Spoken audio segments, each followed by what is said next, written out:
I caught my husband cheating. And when I confronted him, he didn't deny it. He just leaned back, stared at me like a stranger, and said, "Divorce me if you want. You'll get nothing." I don't know what shocked me more, the betrayal or the cold confidence in his voice. I smiled, and I agreed. What he didn't know was that 6 months later, he'd be the one standing at my door crying, whispering, "Please, I made a mistake." But by then it was too late. I'm glad you're here to hear this, because everyone always asks how I stayed calm. Why I didn't scream, throw plates, or beg. But sometimes silence is the sharpest blade. And the moment I saw the truth for what it was, something inside me changed forever. Let me take you back. Before the storm, before the lies, before the night my marriage cracked like thin glass. My name is Emily Harper, and when I met Daniel, I thought I'd found my soulmate. He was charming, ambitious, with a smile that could melt stress like butter on toast. We met at a bookstore. I dropped my books. He helped pick them up, the kind of romantic cliché you only see in movies. 3 years later, we were married under backyard fairy lights, with friends dancing on patchy grass and my mother crying while she fixed my veil. He whispered at the altar, "You're my forever, M." And I believed every syllable. Our life together in the early years was simple but warm. Sunday pancakes, road trips with bad music playlists, him stealing fries off my plate and pretending he didn't. I'd work from home as a freelance designer, painting on slow days. He worked in finance, long hours, stressed nights, but proud of climbing corporate ladders. We talked about kids someday soon, saved for a house, and laughed about growing old together on a porch swing. Back then, love felt easy, like breathing. But that's how heartbreak hides. It softly waits. Before I go deeper, before I begin, tell me in the comments where in the world you're watching from and what time it is for you right now. And if stories like this stay with you, please like and subscribe. It truly helps me continue sharing the truths I've carried for years. Now, here's how the cracks began. It was small at first. He started coming home later. Work meetings, he'd say. Messages changed from sweet paragraphs to cold one-word replies. Busy. Later. Don't wait up. He put his phone face down at dinner when he used to leave it anywhere without care. He upgraded his wardrobe, wore new cologne, and suddenly cared about looking sharp for clients. I told myself marriages go through phases. People get tired. Work gets heavy. I didn't want to be the paranoid wife. But then one evening, I smelled perfume on his collar, not mine, floral and unfamiliar. When I asked about it, he didn't hesitate. He exhaled and said, "You're imagining things." That sentence bruised something in me I didn't know could bruise. Dinners grew quieter. The space between us in bed felt like miles. He smiled at his phone more than he smiled at me. And something inside me whispered, "M, you're losing him." But a louder voice begged, "Don't think like that. He loves you. Even hope can lie to you." The night I made his favorite steak dinner, hoping to reconnect, he barely touched the food. Didn't compliment the meal. Didn't look at me long enough to notice I'd worn the dress he once loved. He just said, "I'm tired. Don't start drama." Those words echoed long after he fell asleep on the couch.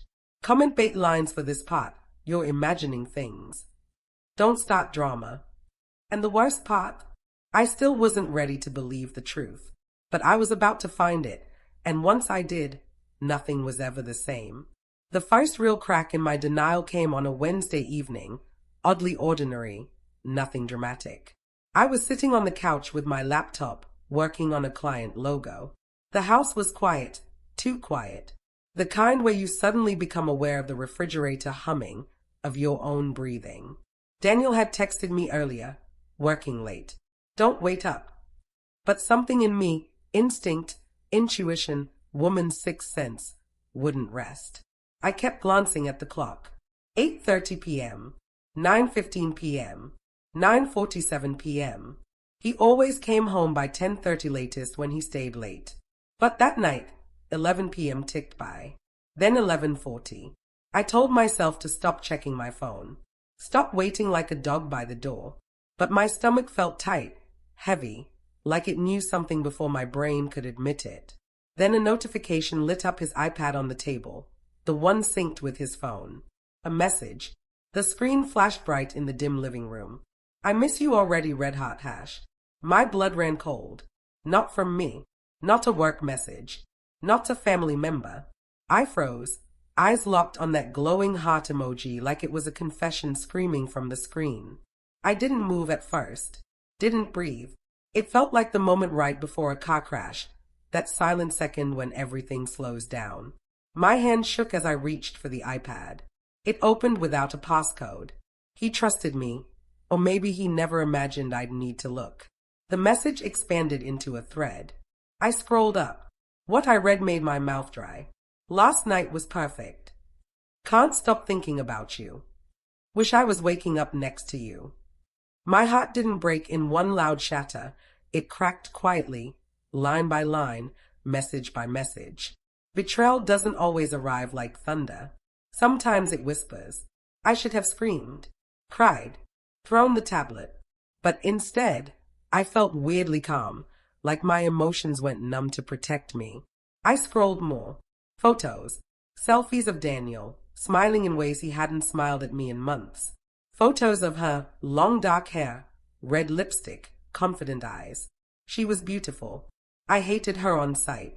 But a part of me also hated myself for not seeing it sooner. A video came through while I was staring, hands trembling. I pressed play.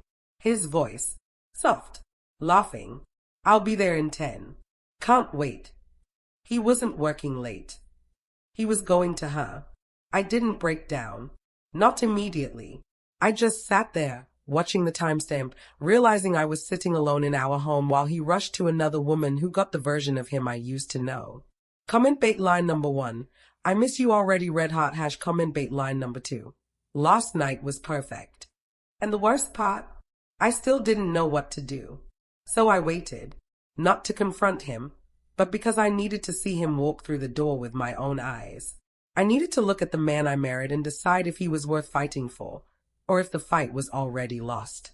At 1:17 a.m., the door finally clicked. I sat in the dark, lights off, hands folded in my lap. The moment he stepped inside, he froze, like he felt my stare through the shadows.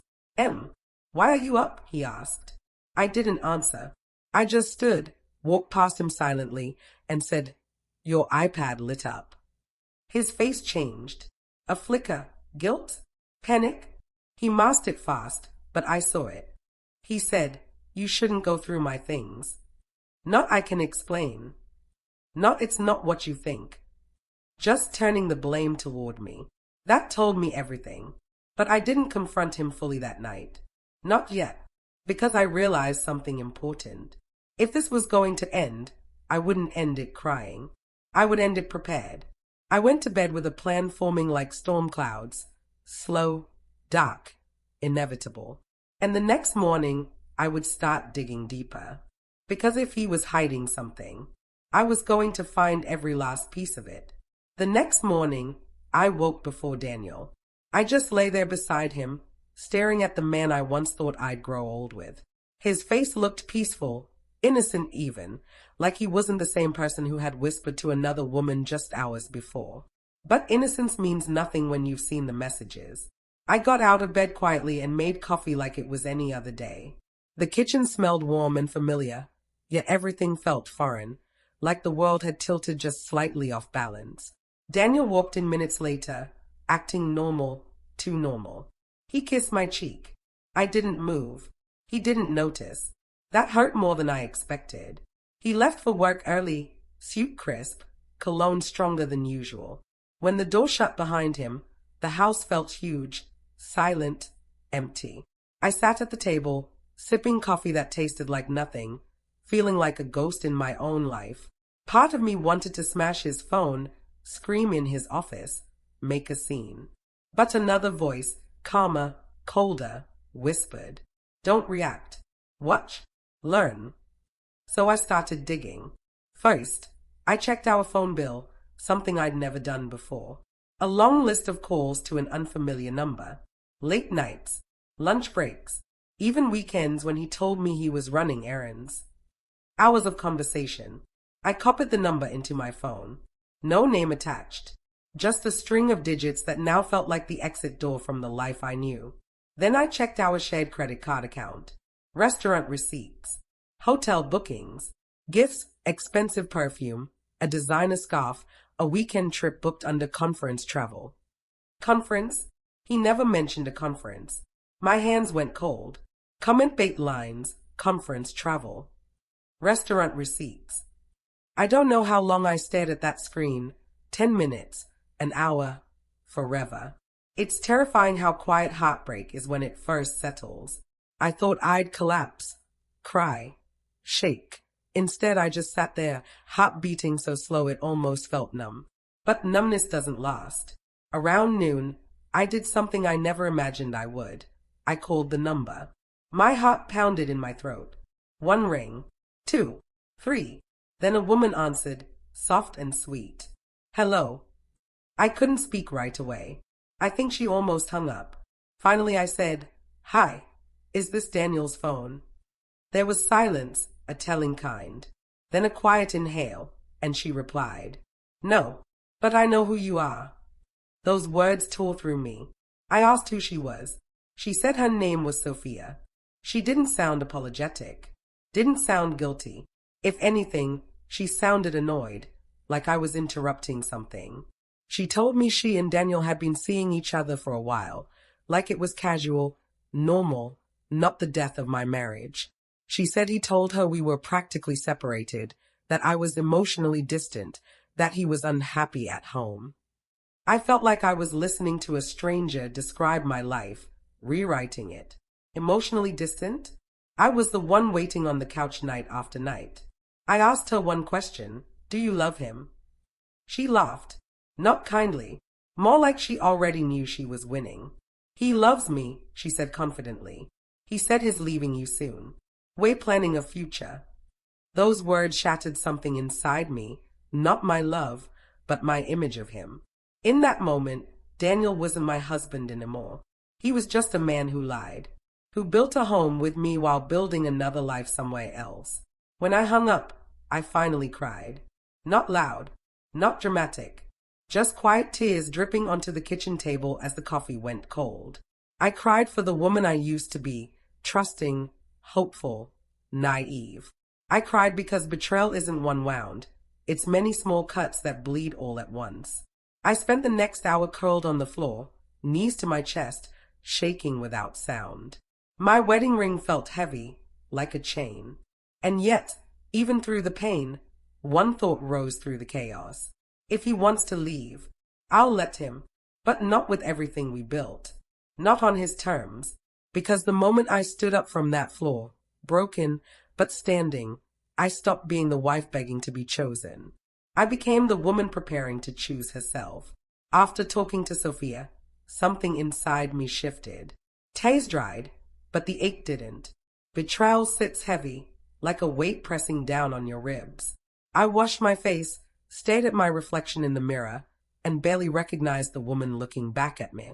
Same eyes, but dimmer. Same smile, but faded. How long had I been sleeping next to a lie? That question echoed like a prayer. The following days felt unreal. We moved through the house like strangers dressed as lovers. We spoke, but not really. We touched, but nothing connected. He'd laugh at something on his phone, and I'd feel sick.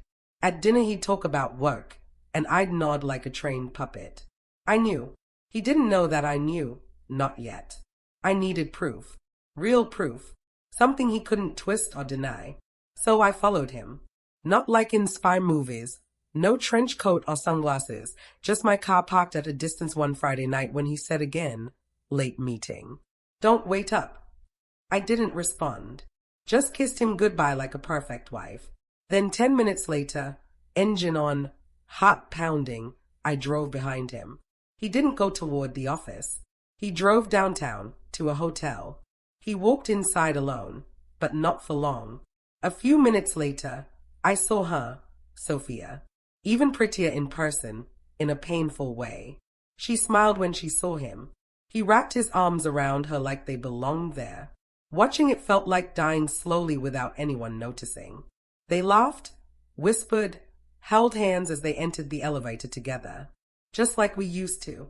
My chest tightened, breath shaky, but I recorded everything from my phone, hands trembling, heart breaking. Comment bait lines, late meeting. Hotel lobby. I sat in the car for nearly an hour, numb. I could have stormed inside, could have thrown my ring at him, demanded answers, screamed until security dragged me out. But I stayed, because pain is loud, but revenge is patient. I drove home alone, headlights blurring through tears. That night, I lay on the cold bathroom floor with the shower running beside me, fully clothed, just listening to the water. No thoughts, just the sound. Because silence after betrayal feels like drowning. Around 2 a.m., I heard the door unlock. I didn't get up. I listened as he tiptoed in, trying not to wake me, not knowing I hadn't slept at all. The next morning, I confronted him. Not politely, not gently. I sat across the table and said, "Who is Sophia?" Daniel froze, like I'd slapped him without touching him. His jaw clenched, eyes flickered. Then he lied. Not even a good lie. "She's just a colleague. You're overthinking again." Again. That word burned. I pulled up the photos, the messages, the hotel check-in timestamp. I placed the proof in front of him like a spilled secret. His face drained of color. He tried to talk excuses, half-truths, nonsense about work events and misunderstandings. Then he shifted to anger, because a guilty man always cycles like that. "Why were you spying on me?" Not "I'm sorry." Not "I made a mistake." Just blame. Deflect. Twist. I felt something inside me finally break. Not love, not hope, but the illusion.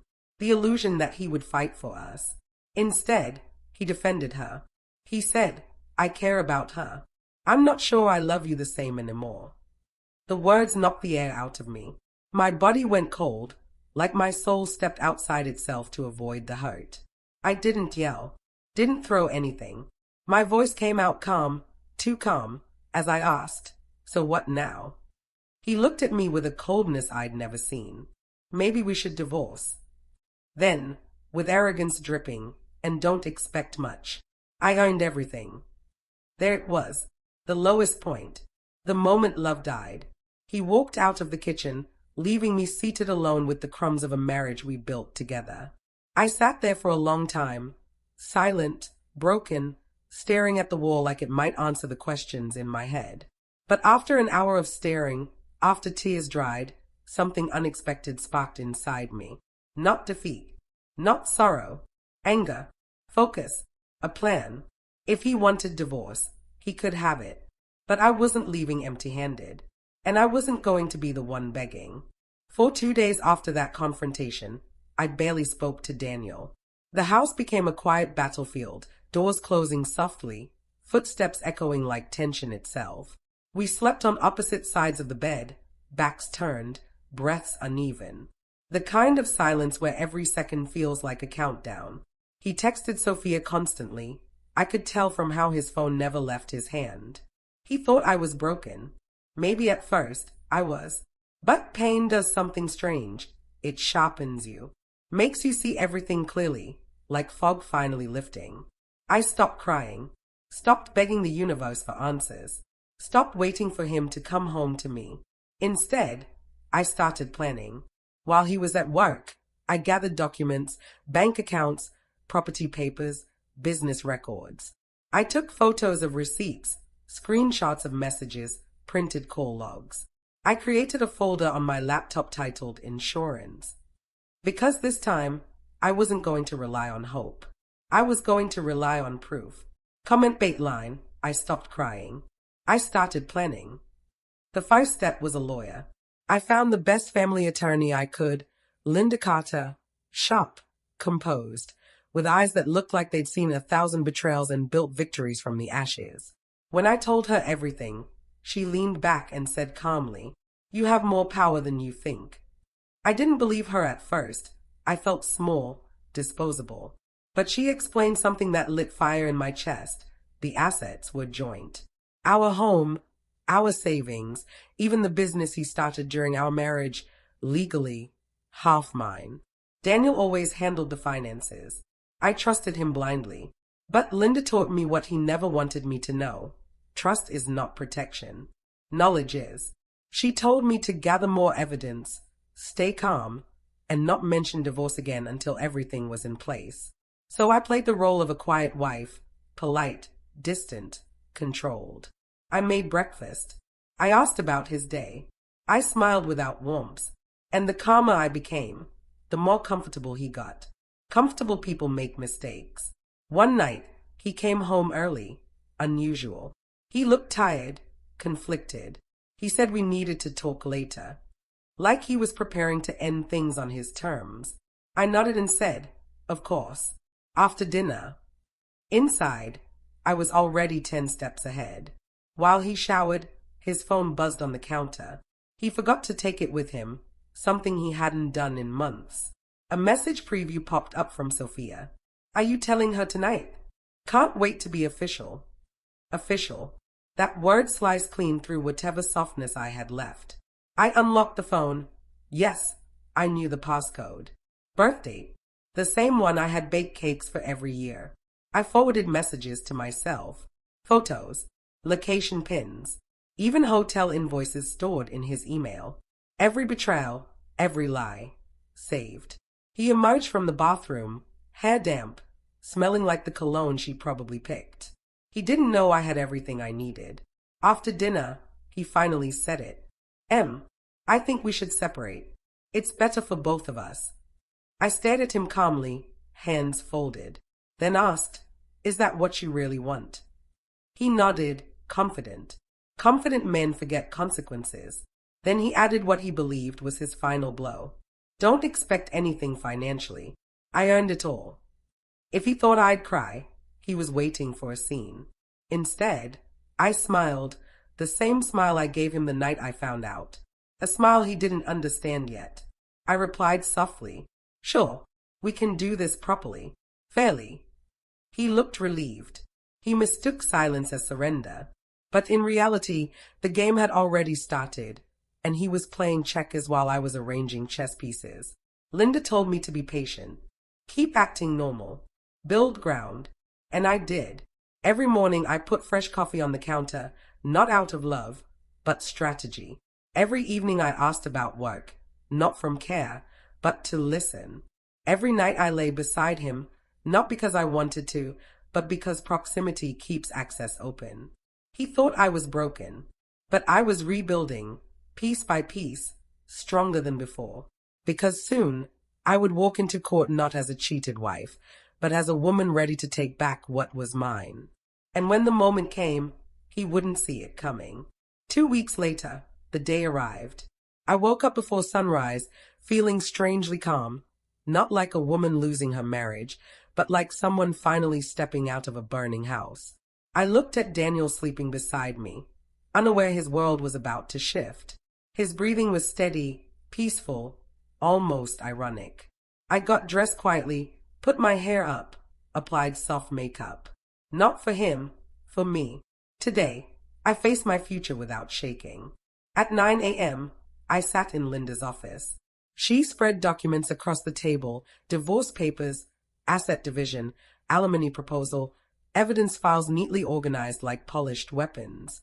My entire heartbreak condensed into paperwork. Linda looked at me and asked, "Are you ready?" I exhaled slowly. More than ready. We filed for divorce that morning, on my terms. Half the assets, half the savings, rights to the house, and spousal support for temporary income adjustment. Everything legally fair. Everything he swore I'd never get. I didn't tell Daniel right away. I let the paperwork travel first, quietly, officially, like truth arriving in an envelope. That evening, he walked in as usual, scrolling through his phone, humming. He kissed my cheek casually, unaware of the storm heading his way. For the first time in months, I didn't feel pain when he touched me. Nothing. Just clarity. We had dinner like any other night. Small talk, forced smiles. He told me work was stressful. I listened without reacting, stirring my soup slowly. Then the doorbell rang. He glanced at me, expecting someone. No, I said calmly. He opened the door. A man in uniform stood there, holding a set of documents. Mr. Harper, you've been served. Daniel froze. His face drained, shock rippling through him like electricity. He took the papers with trembling hands. His eyes flicked through pages, confusion first, then panic. He looked up at me. What is this? I folded my napkin neatly, looked him directly in the eyes, and said softly, You want a divorce. I'm making it official. He stared at me like he didn't recognize who I had become. Maybe he expected the broken wife he left crying in the kitchen. Instead, he found steel. He flipped through the pages faster, then louder. Half? You want half? This house? Alimony? Are you insane? His voice cracked. Mine didn't. You told me I'd get nothing, I replied calmly. You were wrong. Comment bait lines, you've been served. You were wrong. He slammed the papers onto the table. You can't do this. You don't even work full-time. I built our life. Linda appeared in the doorway. She'd insisted on being present for the saving, just in case. She stepped forward and said professionally, Legally, it was built during the marriage, which means it's shared. His jaw tightened. Anger replaced arrogance. He turned to me, desperate now. You don't have to do this. We can talk. Work it out. Oh, now he wanted to talk. I opened my phone quietly and slid it across the table. Screenshots, photos, call logs, videos, everything. His affair laid out in digital ink, undeniable. His hands shook. His eyes glossed with panic. Emily, please. I made a mistake. There was the moment he broke. He reached for my hand. I pulled it away gently. You didn't just make a mistake, I said. You made choices. Repeatedly. He looked like a man watching his future slip through his fingers. Then, as if destiny wanted the final blow, his phone buzzed on the table. Sophia. Message preview. Did you tell her yet? Red hot hash can't wait for us. Silence. Heavy. Shameful. Daniel swallowed hard. Eyes watering. Pride collapsing. He whispered, voice strained, Please don't do this. I stood up, heart steady, hands steady. Months of pain condensed into one clear sentence. You told me I'd leave with nothing. Now you're the one losing everything. And I walked out. He didn't follow. Because for the first time, he realized the woman who once begged for his love now walked away with her dignity and half of everything he built. The day I walked out of that house, I didn't cry. Not because I wasn't hurting, but because the worst was already behind me. The begging, the lying, the nights waiting by the window, those were gone. I drove to a small apartment I'd quietly leased 2 weeks earlier, anticipating the moment I'd need it. It wasn't big, but it was mine. 1 bedroom, sunlight through thin curtains, the scent of fresh paint on the walls. Freedom smelled strange at first, like loneliness, but also like oxygen. The next few weeks were a blur of legal meetings and asset division. Daniel tried everything: anger, guilt, pity, promises, even romance. He would call late at night, voice shaking, asking, Can we fix this? I made a mistake. But mistakes stop mattering once choices become patterns. I didn't answer most calls. When I did, I kept my voice neutral. No yelling, no emotion for him to feed off. That confused him more than screaming ever would. Comment bait line. Mistakes stop mattering when choices become patterns. Sophia eventually found out. I don't know if he told her or if she saw the panic in him, but she messaged me once, a short text that read, I didn't know it would end like this. I never replied.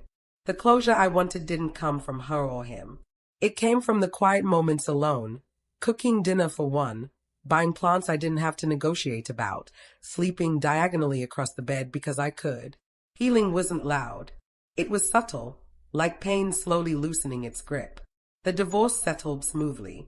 Linda was fierce, strategic, and calm. In mediation, Daniel sat across from me with tired eyes. He signed the papers with a shaky hand, every stroke acknowledging what he lost. House split. Savings divided. A face settlement. More than fair, considering everything. When it was over, he looked at me and said softly, "I didn't think you'd go through with it." I smiled just a little, not cruelly, just honestly. "You shouldn't have underestimated me." The court clerk stamped the agreement. A sound like finality, like closure. I walked outside and for the first time in months, breathed without weight pressing on my ribs. People talk about heartbreak like it ruins you. But sometimes heartbreak reveals you, the version you should have been before you started shrinking to fit inside someone else's life. I focused on rebuilding. I took on more design clients. Started selling my artwork online.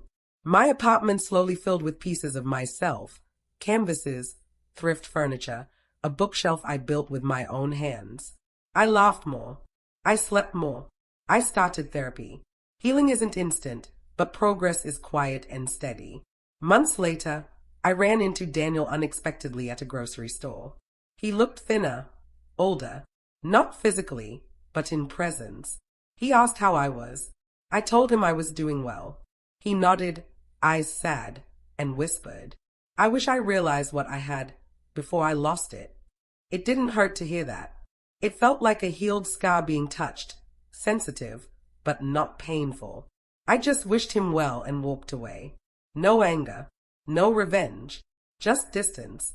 Comment bait line, healing is when your memory stops hurting. People always ask if I would take him back if he truly changed.